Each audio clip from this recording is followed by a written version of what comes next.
religion.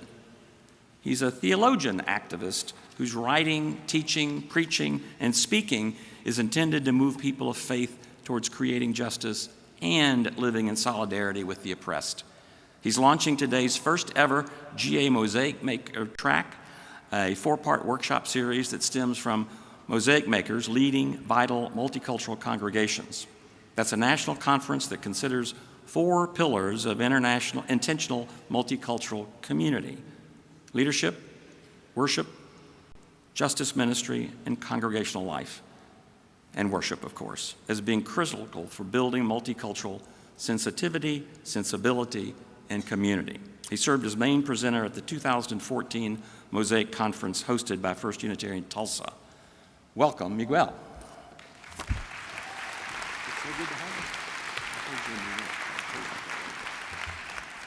Buenos dias. I am honored to be here because I know Unitarian Universalists want to be part of building the beloved community. That has been difficult for you because you have historically been a white denomination with the added burdens of affluence and education. This does not mean you cannot work towards the dream. It means you will have to go deeper to understand how you will participate in shaping and realizing the future. I am so happy to see how your workshops are designed to help develop your understanding of the Mosaic real by focusing on justice making, accountable leadership, community life, and worship. These 4 pillars are key to the transformative work in which you are engaged as people of faith. But this work is not easy. The pitfalls are many, and the shortcuts are too tempting. For example, that great modern-day theologian, Stephen Colbert of the Colbert Report, accepted application for the position of his very own black friend. Realizing the importance of political correctness, Colbert thought it would be crucial to have a black friend he could point to just in case he was ever accused of being a racist. He was so committed to the effort of not appearing to be racist that he had to ask someone else before choosing from the pool of applicants which ones were black, because he was, of course, colorblind. Colbert's approach to racially and ethnically diversifying his cadre of friends is similar to the shortcuts many take in diversifying their churches. For some, the hopes of diversification is more for the sake of political correctness rather than creating the beloved community.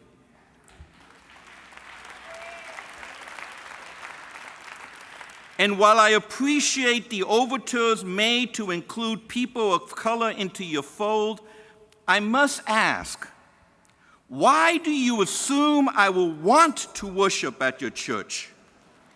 After centuries of exclusion, why should I come a-running now that you think it makes your church looks good by having a black or brown face in the pew to prove that your congregations aren't racist?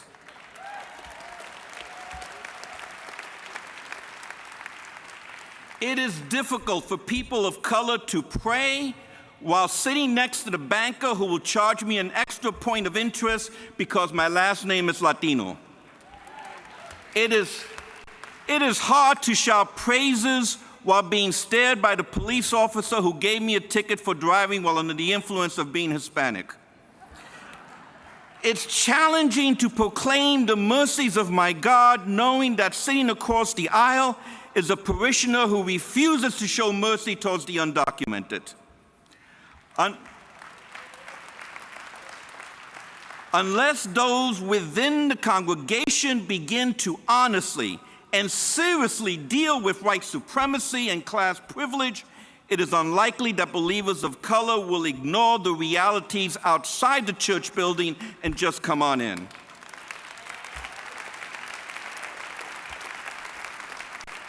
We don't have time for churches to perfect their strategies before doing the justice work of reconciliation, because statistical trends reveal that as a nation, we are becoming more segregated.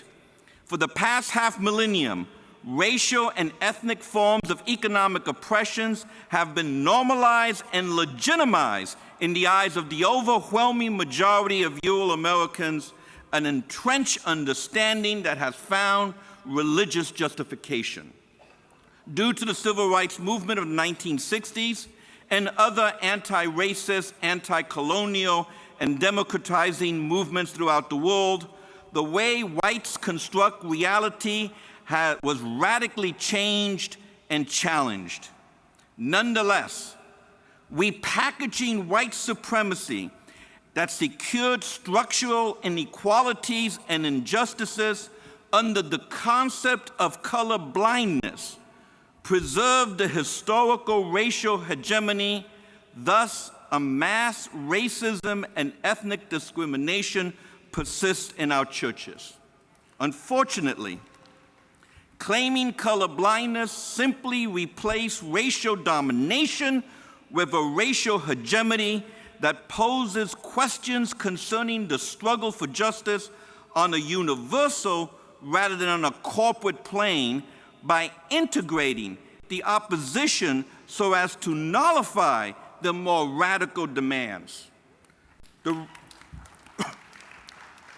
reconciliation forged and advocated was a colorblind reconciliation that enacted anti-racist laws while failing to fundamentally change or transform the social structures that maintain and sustain racism.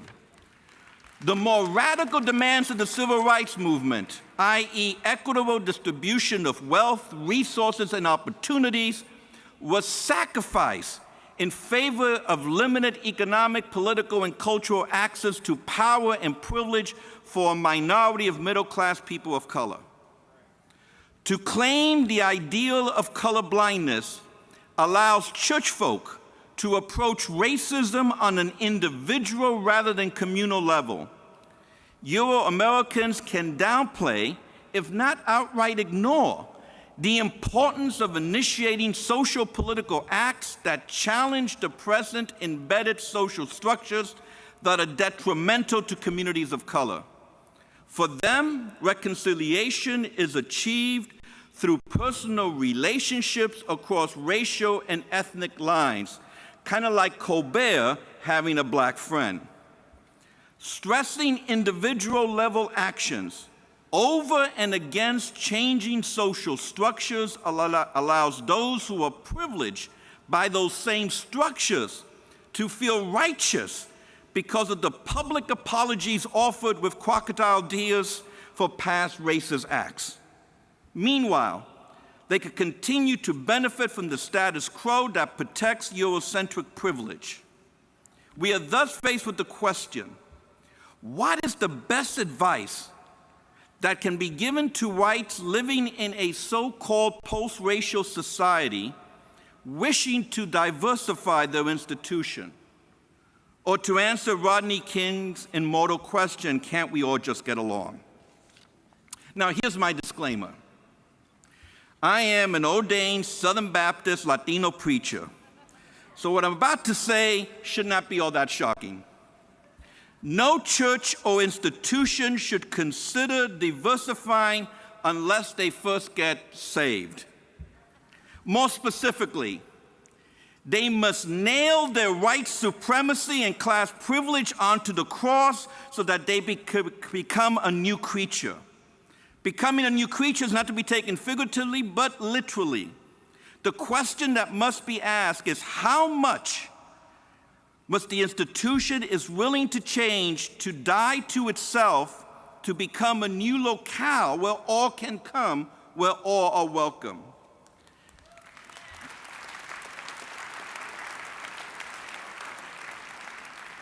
The institution wishing to diversify will never succeed while holding on to the attitude, well, that's the way we've always done it, and if you want to join us, you have to become like us.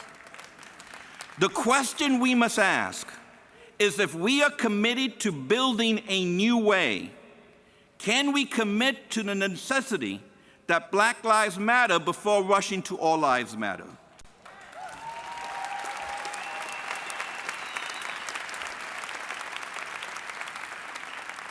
Although we may all come from spiritually indifferent paths, we still are attempting to form one body, one very diverse body. The Apostle Paul was among the first to see the importance of diversity. In his first epistle to the Corinthians, Paul wrote, "There are varieties of gifts, yet the same Spirit. There's a variety of ministries, yet the same Lord. There's a variety of working in all sorts of different people, yet the same God who is working in all of them." You see, for Paul, because we represent different traditions, we all offer different gifts and different ministries. Our unity as a body does not come from watering down difference, races, ethnicities, or orientations, so that we can become more Euro-American in thought, action, and actions. Rather, our diversity makes unity possible, especially when that diversity is manifested in community life and worship. Paul reminds us that just as the human body is made of different parts, yet remains a single unit, so too is it with this general assembly. Therefore, it would be ridiculous for the foot to insist that the eye also be a foot. Likewise, it is ridiculous for a Euro-American to insist that the Latino must sing 300-year-old German hymns if they want to properly praise the Creator of all.